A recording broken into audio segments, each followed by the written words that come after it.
menurunkan bajunya, menutupi betisnya. Begitu, bukan menutupi mata kakinya. Ya, bukan menutupi mata kaki, jadi betis. Kan sahabat-sahabat itu kebanyakan mereka mengikuti sunnah Nabi SAW. Teguran Nabi SAW kepada sahabat yang sempat tertutup mata kakinya sementara sholat, yang disuruh ulangin sholat. Yang gak diterima itu yang khuyala, yang dia berkhayal lagi sholat. Sekarang yang berkhayal bukan yang di bawah mata kaki, yang jingkrang-jingkrang mungkin yang berkhayal. Gua nih pengikut sunnah nih ya. Terbayang begitu nggak lagi sholat? Kalau iya, sholatnya nggak diterima. Karena dalam sholat kita nggak boleh memikirkan diri, kita harus kemudian tawajjuh ilallah, inni wajjahtu wajhiya, aku hadapkan wajahku kepada Allah, malah mikirin sarung sama celana. Memanjangkan pakaian di bawah mata kaki itu makruh. Makruh itu artinya dibenci. Celana cingkrang adalah simbol keislaman. Celana jingkrang tidak ada di zaman Nabi, yang ada cuma sarung jingkrang. Tuh, antum yang jingkrang-jingkrang tuh ya. Nabi mengatakan man jarra izarahu atau saubahu. Siapa yang mengulurkan, jarra artinya mengulurkan izarnya. Apa arti izar? Izar artinya sarung. Izar artinya saub. Saub itu kain. Kain itu artinya sarung juga. Makanya ulama sepakat kecuali Ibnu Qayyim bahwa Nabi tidak pernah pakai celana. Nabi selalu pakai sarung. Tidak benar ini. Angkatlah bajumu dari mata kakimu itu, karena itu lebih bertakwa pada Tuhanmu, karena bertakwa sama Allah. Allah yang perintahin, Allah yang larang kita lakukan, gitu kan? Dan itu lebih suci bagi bajumu, lebih suci bagi bajumu. Allahu a'lam, gitu kan? Jadi nggak usah ragu, insya Allah. Tuh, semoga tersinggung. Rasain kata samping ya. Mentang-mentang pakai apa nih? Oh, celana juga. Jadi ternyata Nabi nggak pernah pakai sarung. Namun ini kaedahnya ada. Nabi itu memakai pakaian kaumnya. Karena di kaumnya Rasulullah pakai sarung, Nabi pakai sarung. Coba kalau Nabi orang Melayu Riau, mungkin pakai celana, terus ada yang apa tuh, yang sarungnya setengah itu. Wah, itu di atas lutut malah, Pak. Bukan di bawah lutut ya, di atas lutut malah. Dalam afdalnya baju laki-laki itu kata Nabi SAW adalah nisfus sak, setengah betis. Kalau biasa ulama bilang dari ujung kaki tumit antum kasih 1 jengkal ke atas, itu jadi setengah betis. Di situ yang paling afdal. Tapi boleh di bawahnya, yang penting tidak tutupi mata kaki, gitu kan? Itu intinya. Di hadisnya memang ada di riwayat Nasai ya, orang yang matahtal ka'bain finnar, yang di bawah mata kaki di neraka. Maka Syekh bin Baz mengatakan, kamu walaupun gak sombong, kalau di bawah mata kaki neraka.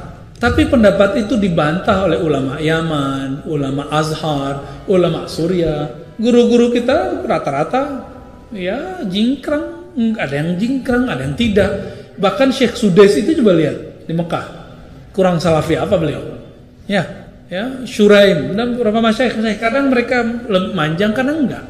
Apa arti kelarangan untuk berpakaian yang jingkrang itu? Bukan karena sengaja pakai baju isbal, celana atau pakaian isbal lalu kemudian Nabi bolehkan, bukan karena itu. Kasus hadis Nabi SAW yang jelas di dalam dosa-dosa besar ada di sini masalah isbal. 3 golongan yang paling berat siksaannya hari kiamat, gitu kan? Yang pertama adalah musbil, orang yang tertutup mata kakinya bagi laki-laki. Yang kedua, orang tua yang berzina.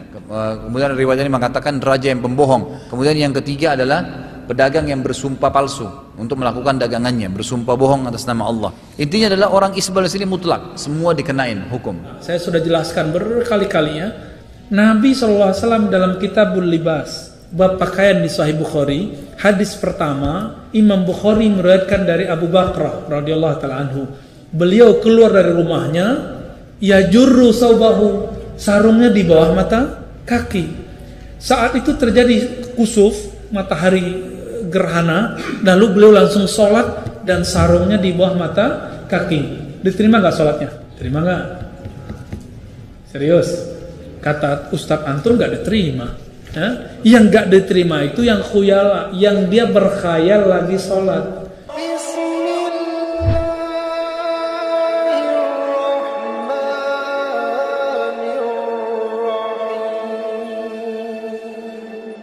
Alhamdulillahilladzi biyadihi tatimmu shalihat, amma ba'du.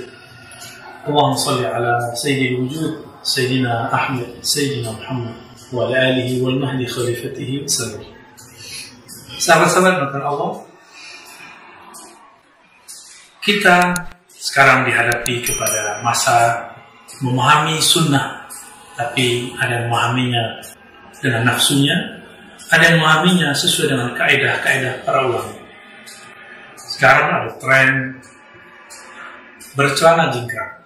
Apabila sudah hijrah, sudah mengamalkan Islam, lalu tiba-tiba celananya yang tadinya menutup mata kaki menjadi di atas mata kaki, alias jingkrang. Bagi kita tidak masalah tren seperti itu, karena di luar sana di Korea juga banyak artis-artis Korea, anak-anak muda Korea bercelana jingkrang, dan itu tidak ada masalah.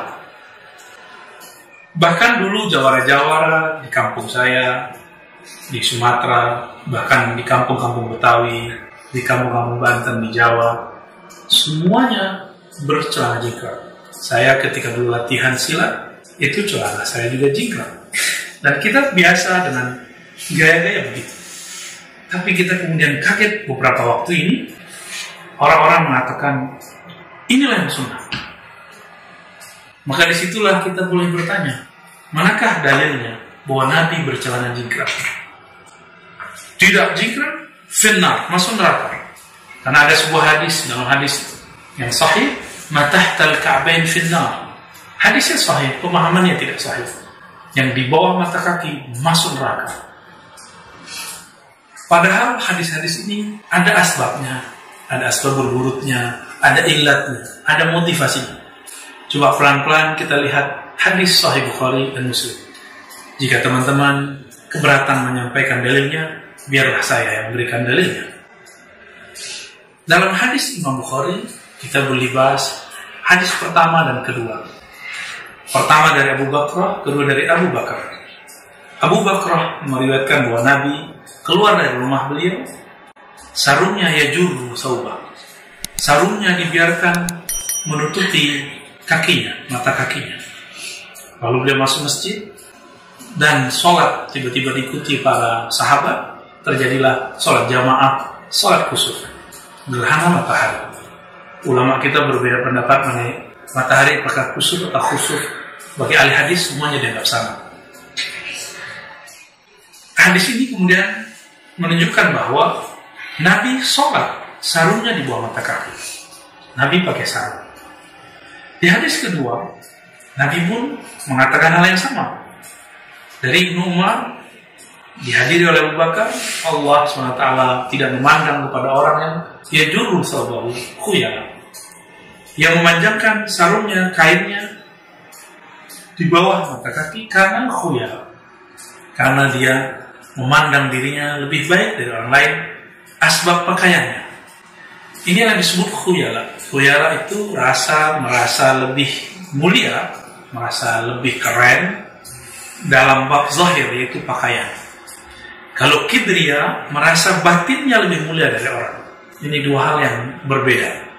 Khuyala atau makhila adalah kesombongan yang disebabkan oleh pakaian atau aksesoris. Sedangkan kibr adalah kesombongan yang disebabkan oleh sisi batin, ilmukah, zikirkah, makomkah. Sahabat-sahabat berkala, maka di hadis Imam Nasai, hadis Imam yang lain, Ibnu Majah dan lainnya, ada tambahan bahwasanya khuyala al-isbal itu ada 3. Al-isbal salasa, isbal itu ada 3. Fil imamah, sorban, kamis, baju, wal izar, dan sarung.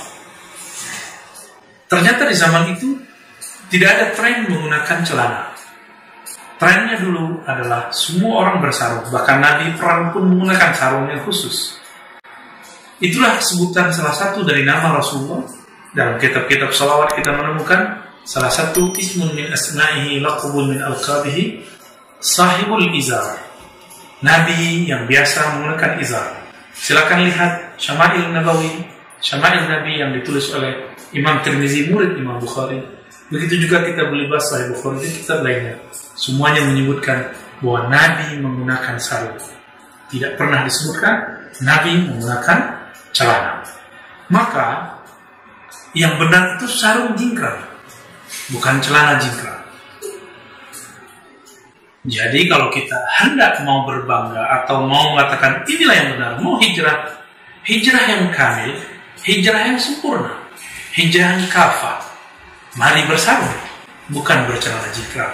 Mari bersarung jingkrang, bukan bercelana jingkrang. Wassalamualaikum warahmatullahi wabarakatuh.